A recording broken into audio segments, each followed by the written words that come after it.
Will you consider this? It's quite a history for this woman who's been in the Peoria area for many, many, many, many decades. And how many lives has Mickey Schallau touched in all of your involvement in sports and everything? Quite a few. I mean, I taught at the high school from 1973 to 2013. Yeah. But you started out at AOL. Right. Okay, Academy of Our Lady. Let's back up first, though, to find out where'd you come from. You're not a Peorian, you're not a native. No, I'm from Iowa, a small town in Iowa, Van Horn, population 600. Okay. And we're about 25 miles west of Cedar Rapids. And this is before computers and cell phones. So in the summertime, you know, what do? You go out, parents would say, go outside and play. Right. So we'd meet at the schoolhouse, we'd play softball in the morning, and in the late afternoon, we'd play basketball. That's all there was to do. We just played sports. Okay, and girls and boys together, but then you excelled as a girl. Yeah, the softball, we played workup. We didn't have teams, we played workup. Okay. And and then after you hit 60 home runs, you had to bat left-handed. Oh, did you ever have to bat left? I can't imagine that you didn't. Yeah, I did. Okay, all right. And then, so what brought you to the Peoria area? Well, first I went to Milwaukee after high school, and I worked at an insurance company for a couple years, and then I played softball up there and basketball on the AAU team. And the softball team, we played the Peak and Let's, several times. And, they were a really good team. And so I knew they had a position opening. So I talked to them, and I decided I want to come down. And then I was a student at that time. And if you're a student, then you can play anywhere in the country. Even though your home is up there, right? I could come down here and play softballs. So I did that for several years. Well, that couldn't have been easy. That was in the early 70s, late 60s, early 70s? 68, 69. Okay. And did you have a car? Yeah, well, my dad being a Ford dealer. Okay, yeah, so we need to talk about that. So you did have a car? Yeah. All right. Okay, so let's talk a little bit about now your dad and mom. So we'll get you back to Peoria, Okay. But we're back in Iowa now, and your grandfather was a blacksmith. Right. And then, so he got tired as he saw horses and buggies were going out of style? Yeah, and he found out that, Ford was making their vehicles, and it would come in on a train. And the train tracks happened to be really pretty close to the dealership. And they'd stop, and they came in a crate. So they'd get the crate off the train, and they'd haul it over to the dealership.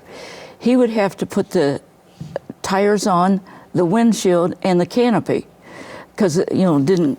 And that was for the Model T Ford? Model T, okay. Yeah, there's quite a few models. Here's one. Yeah. And it was $295. $295. And that was back in 1925. And before that, they had a Model A, I believe, and they had lanterns on the front. Those were the headlights? The headlights. Oh my gosh. But it took off, and the blacksmith shop is still in the back. It's kind of interesting to see the different tools they use and horseshoes. Well, horses still need to be shoed and everything, but not like back in the day. Yeah, right. So your grandfather started the Schallau Motor Company, Ford Motor Company. 1911. Okay.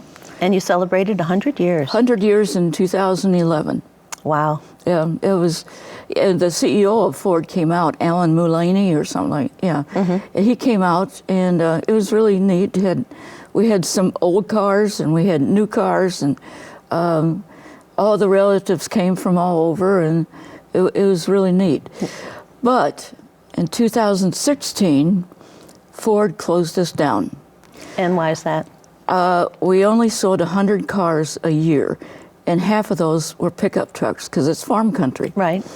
And they wanted the mega dealerships, but somebody's got to service these farmers. Right, exactly. But so we closed down. But after my grandfather had the dealership, then my dad and his brother Took it took over for about 30 years. And then when they retired, my cousin took over. And so he took over, and it was still nice to go home, and my dad would always change the oil. And That was your comfort zone. Yes. Yeah. Yeah. Wow. Okay. So then, so your mom was a stay-at-home mom because Right. back in the day, that's what moms what were they able did. to do, Yes. right? But she has a very interesting story too. Right. At age 11, she became a diabetic, juvenile diabetic, type 1. And in fact, she was the first juvenile diabetic at the Children's Hospital at the University of Iowa.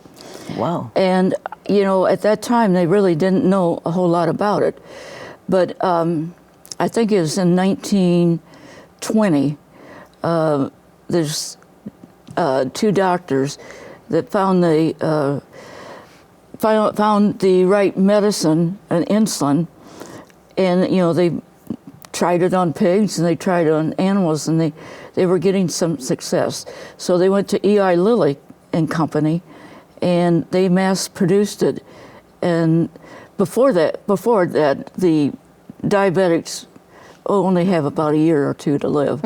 And so with the insulin, that she lived to be 75.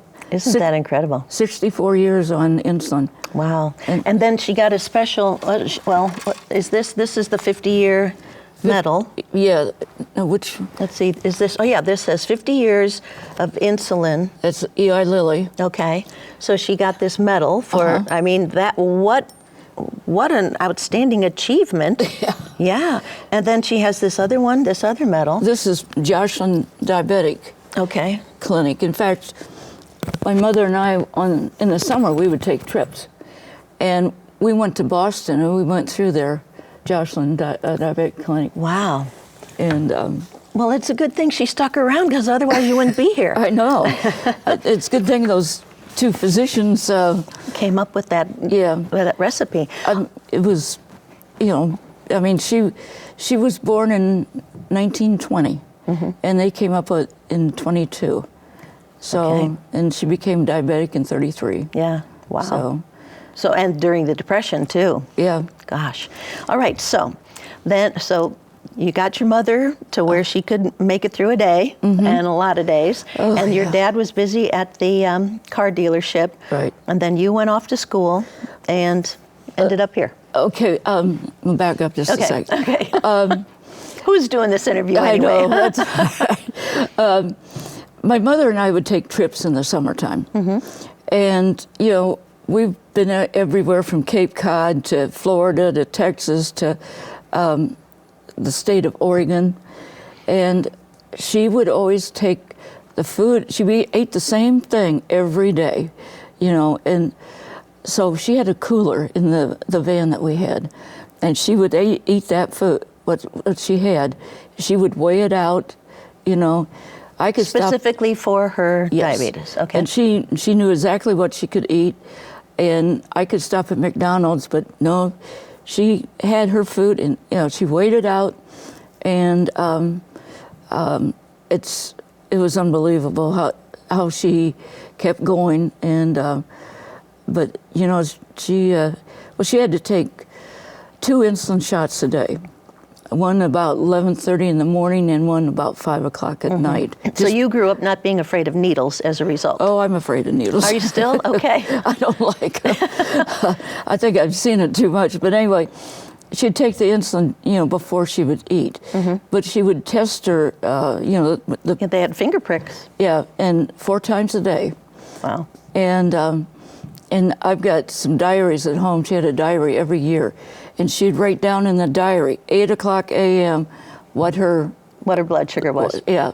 And then like at 11:30 before she would eat, and then 5 o'clock, and then 10 o'clock at night. Before she went to bed. Yeah. And I mean, every day. That's dedication, but that's why she was around so long. 64 years. That's really incredible.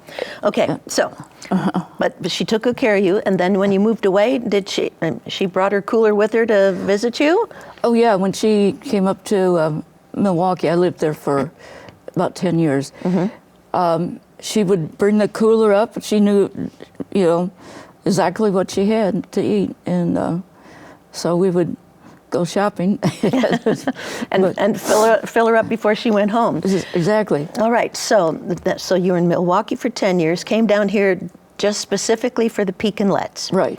And then from there is how you got involved with Academy of Our Lady. Right. All right. I played softball in Milwaukee, and I had heard the Peak and Let's. So we played them several times, and I thought, wow, that's good. That's a good team. I mean, they finished as high as 5th in the national tournament.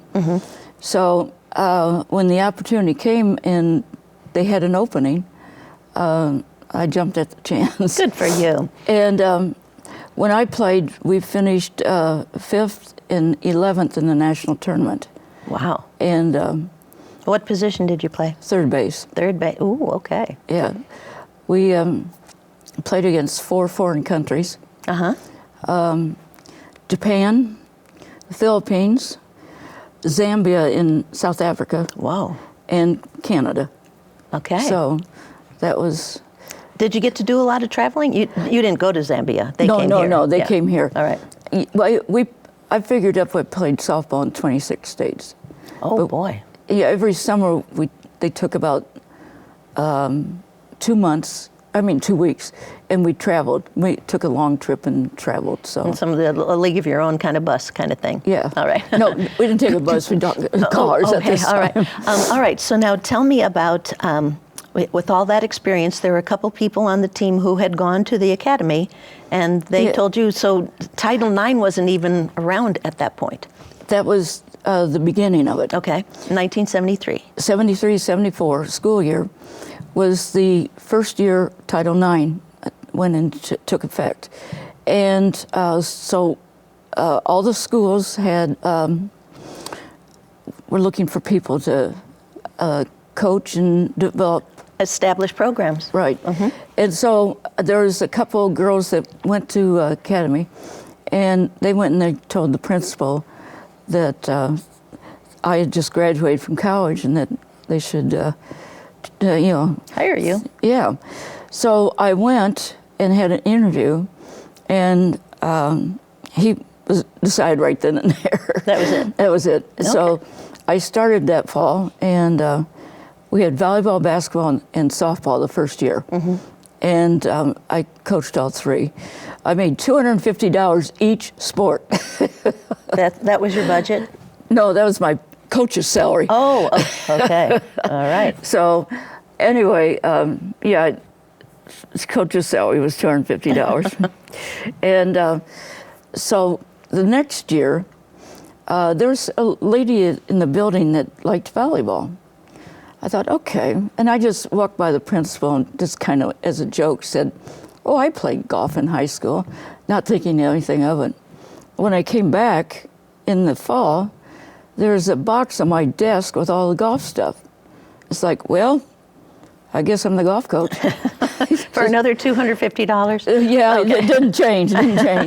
So, but anyway, yeah. So I ended up coaching.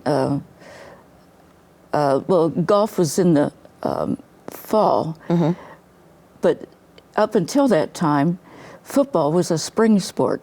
Okay, interesting. And Merv Haycock coached both football in the spring and golf in the fall. So when they moved football to the fall, that left...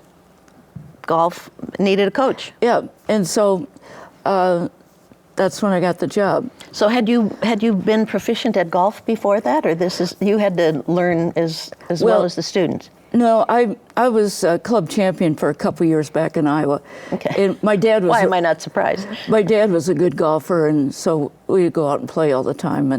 And I mean, I knew enough about it, and so it was wasn't new to me as far as the game goes, but as far as all the other stuff, scheduling and getting a budget and getting golf courses and all that, it was new to me. That was a new challenge. Yeah. So you've always been really athletic. Yeah. And I mean, it just was something that came naturally to you. Well, in Iowa, it's really a sports state for girls. Okay. They had girls basketball going back to... Well, look at Caitlin Clark. Yeah. Yeah. I think, is it 1918 or something like that was the first year of girls basketball state championship. Really? Yeah. So it was just, basketball was a way of life back there. And we won the state championship in '62 and played at the auditorium in Des Moines. The place is sold out. Oh, every session was sold out. Wow. Yeah, it was a big thing. So, yeah, it was crazy in Iowa how everybody... Just ingrained. Yeah, exactly. But so you were with the academy, and then you kind of joined forces with Spalding, and so is that when you took over the boys' golf program at Spalding too? Right. It was the second year. Okay. Yeah. They I think the second year we merged, but I know they had coaches that coached the girls on the other side.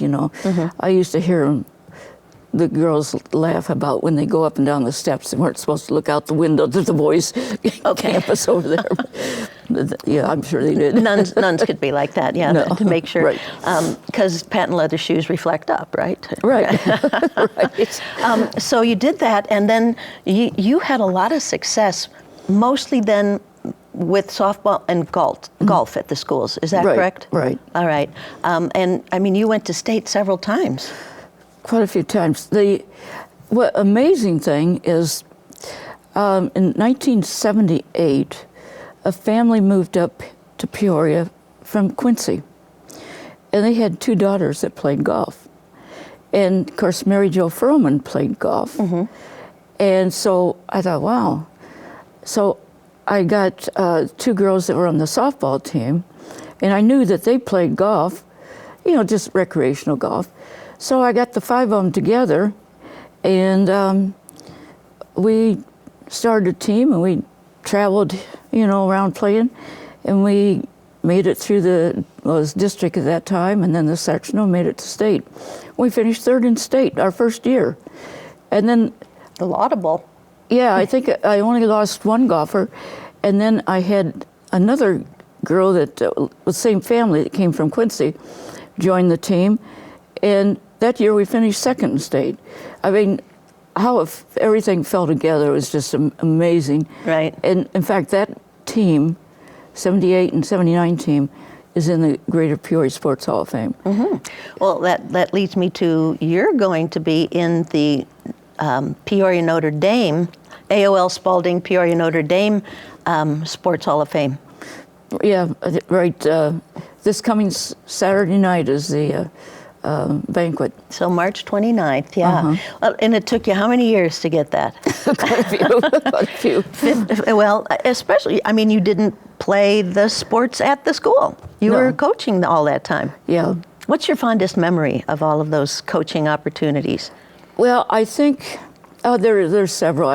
You hate to pick exactly one, but the girls' team was 78 and 79. It was just how everything came together was just amazing, and they were so good golfers, And good kids. Oh yeah, and so that, and I've had, Tom Furlman won state in '76, and when it was at University of Illinois, and so when we went down there, it was terrible conditions. It was almost sleeting out there. Oh. The kids were coming in and their fingers were blue, but Tom, being the positive person he is, I'm okay, I don't mind it, But before they went out to play, the guy running this IHSA tournaments made an announcement that all coaches meet in the men's locker room for instructions. Uh-oh. Okay. So I go up to him and I said, where do you want me to go? Oh, you can stand out in the hallway and listen. Okay. So I stood out in the hallway and listened. It was kind of gratifying that Tom won.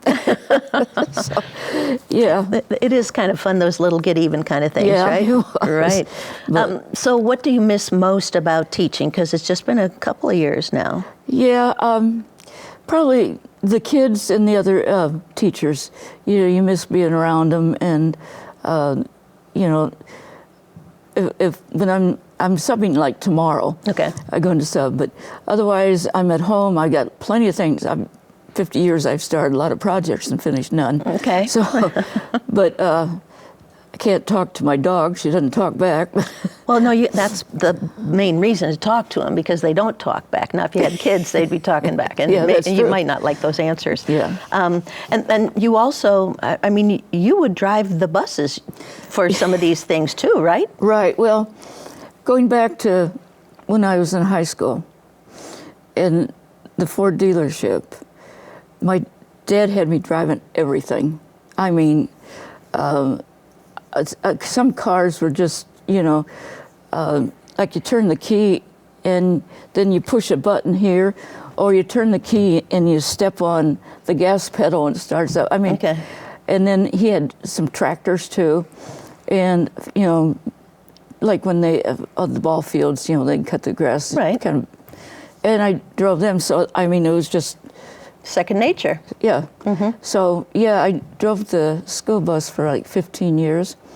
I didn't have routes. I would take sports teams places. Okay, but not your teams. Or did you drive as a coach? Did you drive? Didn't you have other things to think about rather than if you're going to? I don't think I drove my team. I mostly. Well, I remember one time taking the cheerleaders down to Springfoot. We had to leave at 4 in the morning. Okay. And I got back at 10 at night, so that was a good payday. It was a long day. So yeah, mostly soccer, the cheerleaders or dance,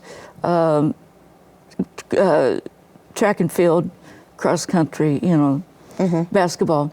But you were mostly known then for golf at Peoria Notre Dame. Is Right, that right? yeah. Okay, that's how I know of you.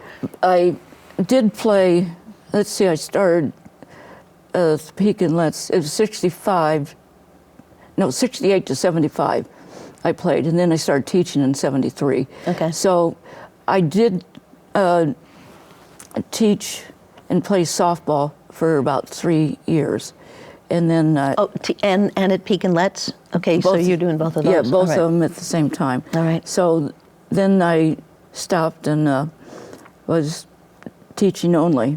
But you mostly taught physical education and driving, is that right? Or- Physical education, in the last 15 years I was driver education, but in the classroom only.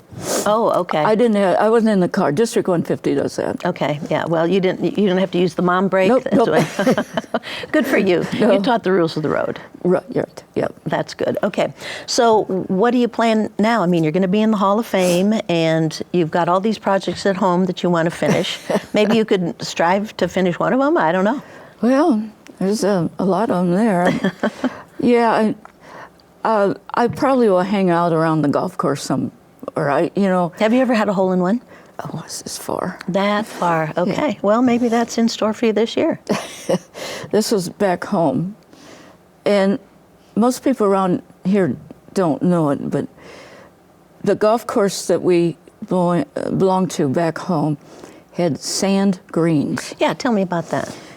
And I'll tell that to people around here, and they say, what? It was really popular in the 50s and 60s. Sand greens, they weren't as big as these, of course. In the morning, they would go around with a rake, go around the outside and get closer and closer to the inside. Then they would go a heavy thing that they'd go right And across smooth it out? go across the way, the diameter of the green. green. Right. And so what we would do is, the hole was right there. Okay. So you always want to be first up to the green because you'd see the people before you. You'd see how much the ball would break. Okay. But when you get up there, like if it was, you hit the ball and it was over here, you would have to take it around to that flat area. Okay. And, you know, you just took it around, you know, you could see the lines going around Okay. there, and then you would putt out. Wow. And were they green? Did they paint the sand green, or it was just sand? No, it was brown. Okay. Now, the reason they did that was because it's so much cheaper. Okay. Huh.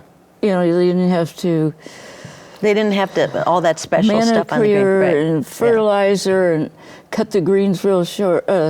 But on those courses, you know, they really didn't have to have anybody in this shop, you know, because most people had passes. Right. But Wow. as far as I know, there's only one course in the United States that has sand greens, and that's in Kansas. Interesting. I looked that up a year ago. Good. Well, we're out of time already. Really? Yeah. How about it? You're kidding. I have to have you back because we didn't even get to half the stuff. I know. But thank you so much. Wow, that was quick. I love the story about the sand greens too. I'm going to have to look that up for sure.